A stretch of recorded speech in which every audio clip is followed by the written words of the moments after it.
Idol, anong pinagkaiba ng mga kabataan noon sa kabataan ngayon? Kabataan noon, kumakaway ka kapag may dumaraang eroplano. Inaantay maubos ang tubig sa tabo sa ulo. Ginagawang swimming pool ang tanggana ni nanay. Ginagawang braces ang foil ng choknat. Maliligo ka sa alilod ng bubong kapag umuulan. At kapag gabi naman, akala mo sinusundan ka ng buwan. Nagko-concert sa harap ng electric pan. Kabataan ngayon, ang problema ay pera at cellphone. Ang problema lang namin noon kung paano makataka sa bahay para di matulog ng tanghali. Umati man kami sa palo, aminin natin mas maraming nire-respeto na magulang sa panahon noon kaysa ngayon. Mga kabataan ngayon, isang chat lang, may jowa na. Kami noon sa claims lang umaasa. Broken-hearted, papad friends ang resulta.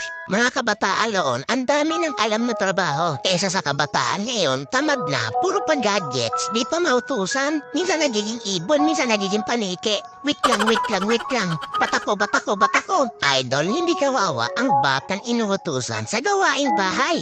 Ang kawawa ay yung batang lumalaki na walang alam sa buhay. Yung nakaranas lang ang pupuso nito. Real talk yan.